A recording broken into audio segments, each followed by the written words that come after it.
দর্শক শুভেচ্ছা, আপনাদের সবাইকে স্বাগত জানাচ্ছি যমুনা টেলিভিশনের নিয়মিত আয়োজন প্রবাসে বাংলাদেশে।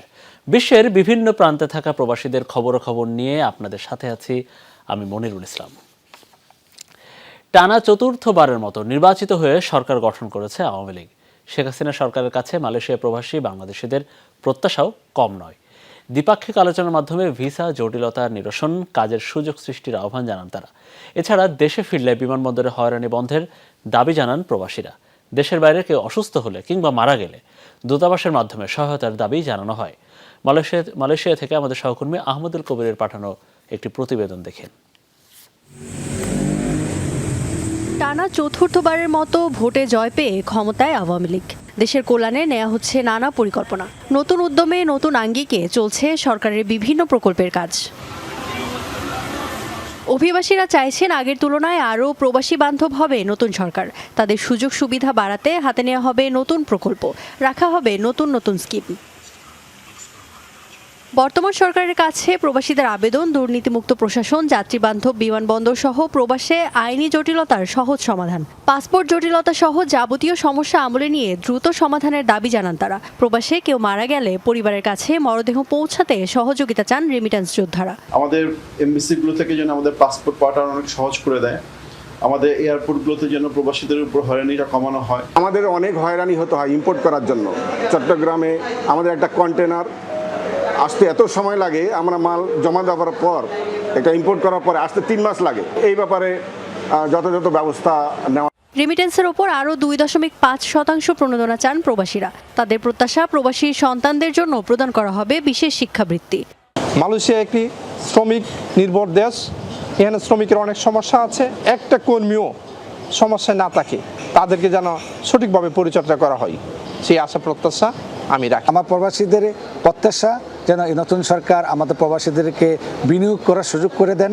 টানা চতুর্থবারের মতো নির্বাচিত হওয়ায় আওয়ামী লীগের দায়িত্ব আরও বেড়ে গেছে বলে মনে করেন প্রবাসীরা। দেশের চাকা সচল রাখতে গুরুত্বপূর্ণ ভূমিকা রাখে যে রেমিটেন্স যোদ্ধারা, বিদেশ বিভুঁইয়ে তাদের জীবন সহজ করতে আরও আন্তরিক হবে সরকার, এমনটাই প্রত্যাশা তাদের। ইফাতারা খন্দকার, যমুনা নিউজ। গার্মেন্টস পণ্য রফতানি নিয়ে দুশ্চিন্তা বাড়ছে। প্রধান দুই গন্তব্য যুক্তরাষ্ট্র এবং ইউরোপীয় ইউনিয়নের বাজারে কমেছে রফতানি। বিশেষ করে অর্থ বছরের প্রথম প্রান্তিকে জার্মানিতে রফতানির ক্ষেত্রে বড় ধরনের পতন হয়েছে। সংশ্লিষ্টরা বলছেন, শুধু বাংলাদেশে নয়, এই অঞ্চলের বেশ কয়েকটি দেশ থেকে এই রফতানি কমেছে। তবে খুঁজে বের করতে হবে সংকটের কারণ রফতানি আয় না বাড়ানো গেলে রিজার্ভ সংরক্ষণ হবে না, এতে নষ্ট হবে অর্থনীতির ভারসাম্য। দেশের প্রধান রপ্তানি পণ্য তৈরি পোশাক, ওভেন এবং নিট, এই দুই ধরনের পোশাক রপ্তানি করে বিশ্বে অন্যতম শীর্ষস্থান অর্জন করেছে বাংলাদেশ। মূলত যুক্তরাষ্ট্র এবং ইউরোপীয় ইউনিয়নের বাজারেই বাংলাদেশি পোশাকের চাহিদা বেশি, কিন্তু এই দুই বাজারে কমছে রপ্তানি। গেল অর্থবছরের তুলনায় চলতি অর্থবছরের প্রথম 6 মাসে যুক্তরাষ্ট্রের বাজারে রপ্তানি কমার হার প্রায় 6 ভাগ। জার্মানিতে রপ্তানিতে বড় ধরনের পতন হয়েছে। যেখানে কস্ট খালি বাড়ছে, সেখানে বায়ারদের সেই ধরনের রেসপন্স আমরা পাচ্ছি না। কিসেতে পাচ্ছি না? যে আমরা প্রাইস বাড়ানোর ক্ষেত্রে পাচ্ছি না। তারা বলছে অর্ডার দিবে, বাট তোমাকে বেটার প্রাইস করতে হবে। আর যেটা বললাম, যেরকম পার্শ্ববর্তী সব দেশে তো অর্ডার কম, ওরাও ওদের অর্ডার নেওয়ার জন্য তারাও উঠে পড়েছে এখন। So it is a tough situation, it is not easy, definitely not. আমরা মনে হয় যে কেউ আমরা বলতে পারবো না যে আমরা খুব ভালো আছি। মধ্যপ্রাচ্য জুড়ে যুদ্ধ ছড়িয়ে পড়ার কারণে নতুন করে সংকট তৈরি হয়েছে।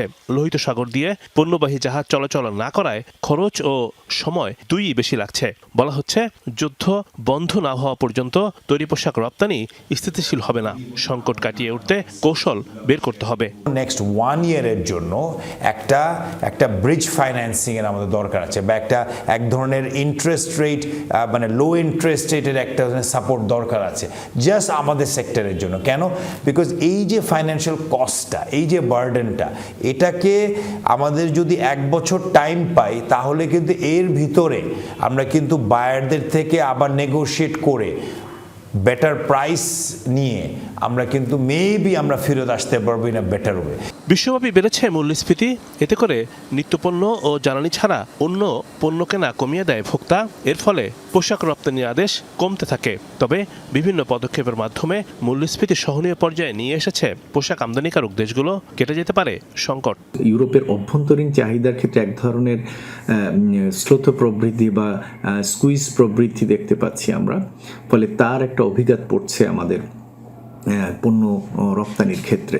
আমাদের হয়তো কিছুটা তাকিয়ে থাকার বিষয় আছে, অপেক্ষা করবার বিষয় রয়েছে যে ইউরোপের দেশগুলো কখন আবার তার স্বাভাবিক অর্থনৈতিক কর্মকাণ্ডে ফিরতে পারে, যেটা কিনা কর্মসংস্থান বৃদ্ধি, মূল্যস্ফীতি হ্রাস করা, ডলারের বিপরীতে ইউরোর অবমূল্যায়নটা স্রোততর হওয়া।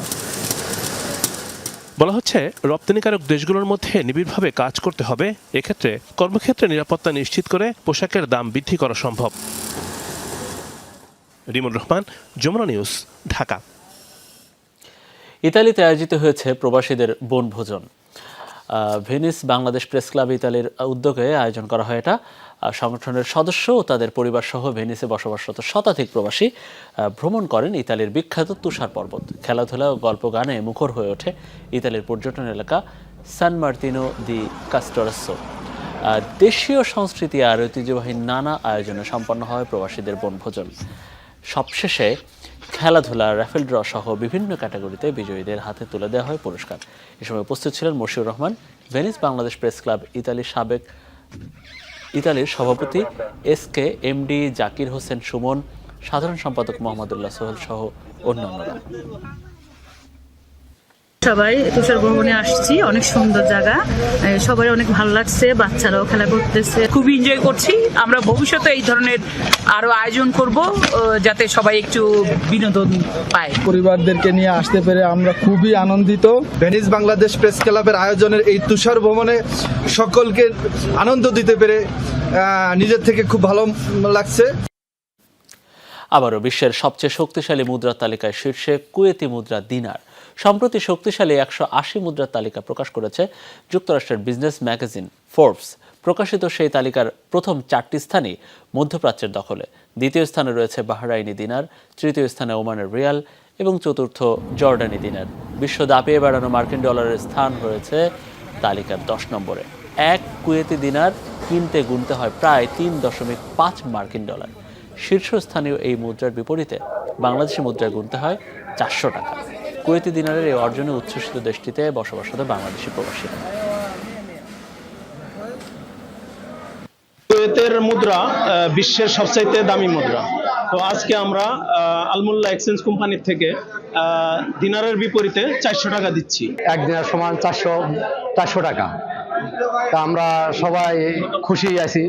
আলমোল্লা থেকে আজকে টাকা পাঠালাম, আজকের টাকা রেট মোটামুটি ভালো, 400 টাকা rate.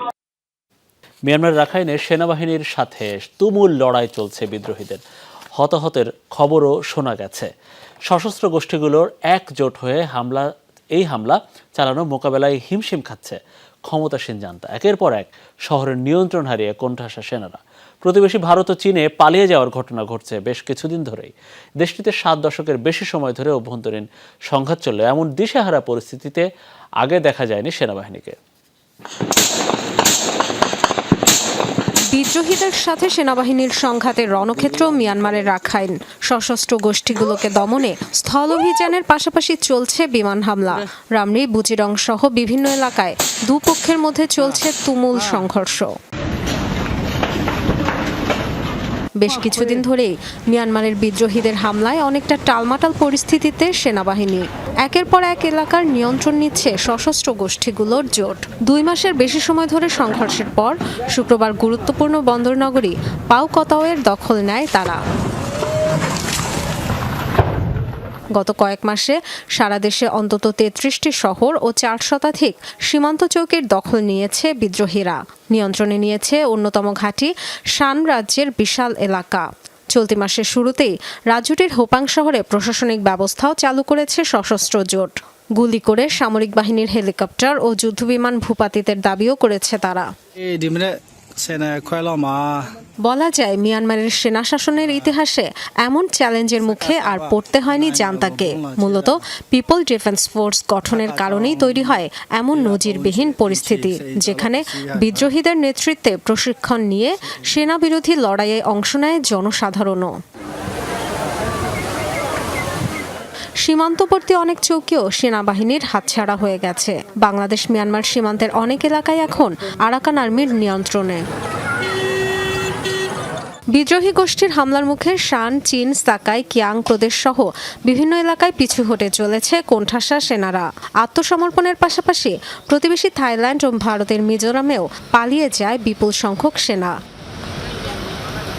Dorothy Tasrin, Jamuna news.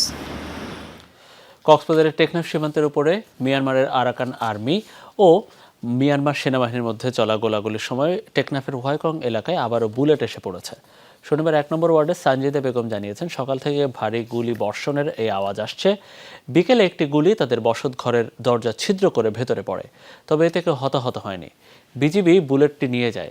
এর আগে শুক্রবার 2 নম্বর ওয়ার্ডে মাছের ঘেরে একটি বুলেট এসে পড়ে।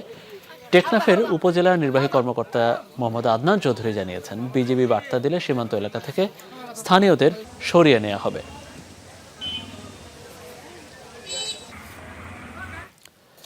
রাখাইনে চলমান অস্থিরতা রোহিঙ্গা প্রত্যাবাসনে নেতিবাচক প্রভাব ফেলতে পারে বলে আশঙ্কা করেছেন পররাষ্ট্রমন্ত্রী ডক্টর হাসান মাহমুদ।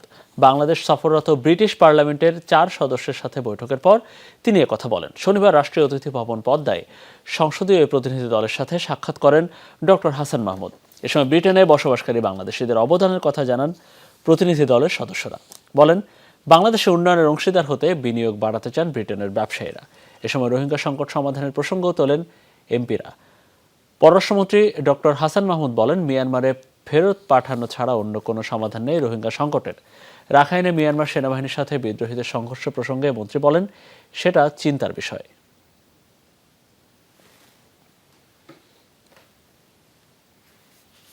মায়ানমারে যে এখন উত্তেজনাকর পরিস্থিতি রাখাইন স্টেটে, সেটি আজকে হঠাৎ করে না, বেশ কিছুদিন ধরে সেই উত্তেজনাকর পরিস্থিতি চলছে।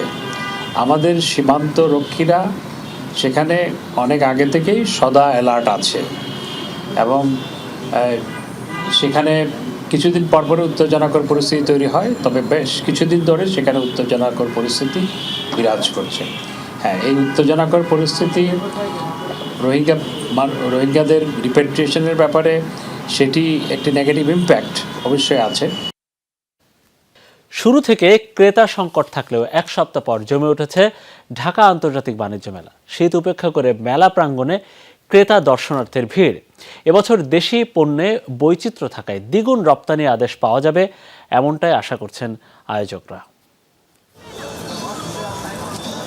দেশে উৎপাদিত পণ্যের প্রদর্শনী আর আন্তর্জাতিক বাজার তৈরির সবচেয়ে বড় আসর ঢাকা আন্তর্জাতিক বাণিজ্য মেলা। শুরু থেকে ক্রেতা সংকট থাকলেও সপ্তাহ না ঘুরতেই জমজমাট বাণিজ্য মেলা। পণ্যের দাম ও মান নিয়ে আছে ক্রেতা বিক্রেতার ভিন্ন মত। শনিবার একটু কাস্টমার বেশি, কিন্তু ওরকম ভাবে কাস্টমার বেচা কিনা হচ্ছে না। তো এখন মানুষ দেখে মনে হচ্ছে ফেব্রুয়ারিতে মানুষ হবে, তাই আশা করা যায় সামনে ভালো হবে। কাস্টমার আসতেছে, কিন্তু প্রাইসগুলো বলতেছে বেশি, তুলনামূলক হারে দামটা একটু বেশি মনে হচ্ছে। তো ভ্যারাইটিস জিনিসপত্র ছিল দেখে অনেক ভালো লাগছে। আগের যে বাণিজ্য মেলার যে একটা সাথে ধকল যেত, ওই ধকলটা আসলে এখানে অনেক কম। এখানে অনেক নিরিবিলি পরিবেশ, সবাই কেনাকাটা করতে পারতেছে। বাণিজ্য মেলায় ক্রেতাদের পছন্দের শীর্ষে দেশীয় ইলেকট্রনিক্সের পণ্য। এক্ষেত্রে সবচেয়ে এগিয়ে যমুনা ইলেকট্রনিক্স। গুণগত মান ও তুলনামূলক কম দামের কারণে আস্থা বেড়েছে সাধারণ গ্রাহকদেরও। অন্যান্য যে ব্র্যান্ড আছে তার থেকে যমুনার ব্র্যান্ডটা মনে হচ্ছে আমার কাছে, দেখে মনে হচ্ছে কোয়ালিটিটা ভালো, অন্যান্য থেকে অনেকটা ভালো মনে হচ্ছে নিজের কাছে, এই জন্য আমি বুকিং দিয়েছি। বিদেশি জিনিসের সাথে এই জিনিসগুলো অনেক দিন থেকে কম্পেয়ার করে আমরা দেখতেছি যেগুলো ভালোভাবেই মানুষের জন্য উপকার আসতেছে, কাজে লাগতেছে, কোয়ালিটি সম্পন্ন হিসেবে বিবেচিত হইতেছে। যমুনা ইলেকট্রনিক্স অ্যান্ড অটোমোবাইলসের আমাদের ইলেকট্রনিক্স গুডস সকল কিছুই আছে আমাদের এখন, যা আমাদের বাসা বাড়িতে প্রয়োজন হয়। নতুন আঙ্গিকে যমুনার রেফ্রিজারেটর আছে, যমুনার এয়ার কন্ডিশন আছে, যমুনার গ্যাস স্টোভ আছে, যেগুলোর রেসপন্স খুব মারাত্মকভাবে আমরা ভালো পাচ্ছি এবং কাস্টমার প্রচুর বুকিং দিয়ে যাচ্ছে এবং ক্যাশ অন ডেলিভারিতেও কাস্টমার কিন্তু আমাদের কাছে কনফার্ম করছে। কিন্তু গত বছরের চেয়ে এবার বাণিজ্য মেলায় রপ্তানি আদেশ বাড়বে বলে আশা রপ্তানি উন্নয়ন ব্যুরোর। ধারাবাহিকতা আগামী যে 22-23 দিন রয়েছে, এই 22-23 দিনের ভিতরে ধারাবাহিকতা থাকবে এবং এই ধারাবাহিকতা থাকলে আমাদের বিগত বছরে যে রপ্তানি আদেশ এসেছিল তার চেয়ে আরও বেশি আমাদের রপ্তানি আদেশ আসবে। ডলার সংকট আর কাঁচামাল আমদানির জটিলতা নিরসন করা গেলে বিদেশে দেশীয় পণ্যের বাজার আরও বাড়ানো সম্ভব হবে বলে মনে করেন ব্যবসায়ীরা। আলমগীর হোসেন, যমুনা নিউজ, ঢাকা। দর্শকেরা, এই ছিল আমাদের প্রবাসী বাংলাদেশের আয়োজনে। এতক্ষণ আমাদের সাথে থাকার জন্য আপনাদের সবাইকে অনেক অনেক ধন্যবাদ।